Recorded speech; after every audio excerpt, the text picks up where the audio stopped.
Have you ever wondered how one woman's courage could change the fate of an entire nation? How a seemingly ordinary person, placed in an extraordinary moment, can become a beacon of hope for millions? The story of Queen Esther is not just ancient history, it's a powerful reminder that each of us may be called for a purpose far greater than we imagine. Keep watching, because what you're about to hear might just inspire you to find your own courage in the face of fear.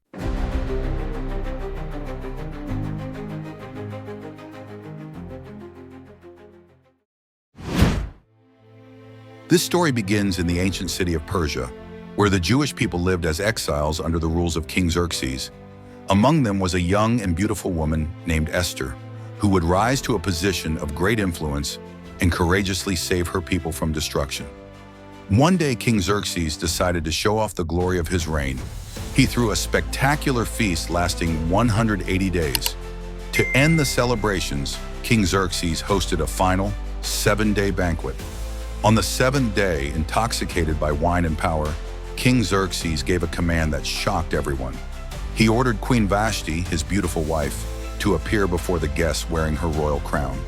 The king wanted to parade her beauty for all to see, a symbol of his own might and prestige. But Queen Vashti refused.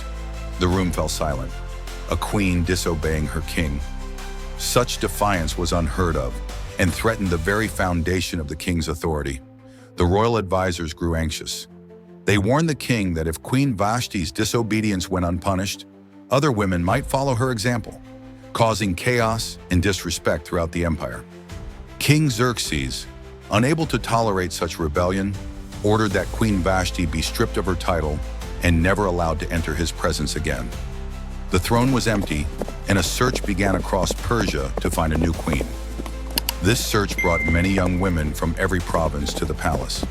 Among them was a Jewish orphan named Hadassah, better known as Esther. She lived quietly in the city of Susa with her cousin Mordecai, who had raised her with love and wisdom. Esther was beautiful, yes, but it was her gentle heart and calm spirit that set her apart. Unlike the other girls, Esther did not demand fine clothes or expensive perfumes. She listened and learned, growing wise in the ways of the palace, all while keeping her Jewish identity a secret, as Mordecai had instructed her. After a year of preparation and patience, Esther was brought before King Xerxes. The moment he saw her, he was captivated.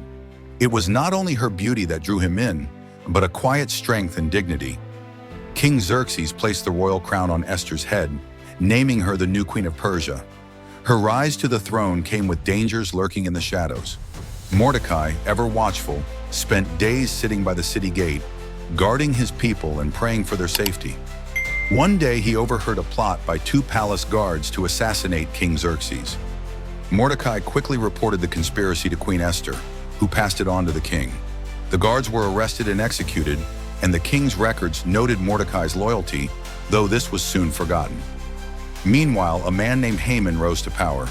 He was promoted above all nobles and demanded that everyone bow before him wherever he went.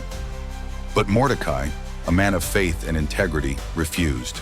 "I bow to no man," Mordecai declared. "only God." This enraged Haman, who decided that punishing one man was not enough. He sought to destroy all the Jews in the empire. Using cunning lies and half-truths, Haman convinced King Xerxes that the Jews were dangerous, disloyal subjects who did not obey Persian laws. The king, unaware that Queen Esther was one of them, granted Haman permission to issue a decree. On a certain day, the 13th of Adar, all Jews would be destroyed, their homes plundered and their lives taken. When Mordecai heard the terrible news, he tore his clothes in grief and despair, put on sackcloth, covered himself in ashes, and wept openly at the city gate. Queen Esther's servants noticed and hurried to tell her. She sent clothes to comfort Mordecai, but he refused them and sent her a message. "You must go to the king and plead for your people." Queen Esther was terrified. She knew the law. No one could approach the king without being summoned, on pain of death, unless the king extended his golden scepter to spare their life. But Mordecai's reply was firm, full of faith and challenge. "Do not think for a moment that because you live in the palace, you will escape when all others are destroyed. If you remain silent, relief and deliverance for the Jews will arise from another place, but you and your family will perish." And who knows but that you have come to the kingdom for such a time as this? Queen Esther gathered her courage. She asked all her people to fast and pray with her for 3 days. Then, dressed in her royal robes, she stepped toward the throne, every step heavy with risk. The palace was tense. One wrong move could mean her death. But when King Xerxes saw Queen Esther, he smiled warmly and held out his golden scepter. She had permission to speak. Queen Esther bowed and invited the king and Haman to a banquet she had prepared. Haman, proud and arrogant, was thrilled to be invited alone with the king. Yet his joy was shadowed by his hatred for Mordecai, who still refused to bow. Haman's wife advised him to build a gallows 50 cubits high and prepare to hang Mordecai the next day. The gallows were built, but that night the king couldn't sleep. He ordered the royal records to be read to him and was reminded of Mordecai's earlier loyalty. "Had Mordecai been rewarded for saving my life?" the king asked. "No, sir," came the reply. The king commanded that Mordecai be honored immediately. When Haman arrived the next morning, ready to ask for Mordecai's execution, the king surprised him. What should be done for the man the king delights to honor? Thinking the king meant himself, Haman suggested lavish gifts in a grand procession. The king ordered that Mordecai be dressed in royal robes and paraded through the city as a hero. Haman was crushed. He led Mordecai through the streets, shouting, "This is what is done for the man the king delights to honor." That very day, Haman was summoned to Queen Esther's second banquet. There, over wine and delicacies, King Xerxes asked Queen Esther again, "What is your request, Queen Esther?" "Even half my kingdom, it shall be yours." With steady courage, Queen Esther revealed the truth. "If I have found favor in your sight, grant me my life and the lives of my people.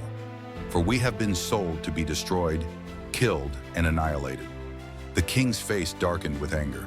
"Who dared to do such a thing?" Queen Esther pointed to Haman. "This wicked man." The room was silent.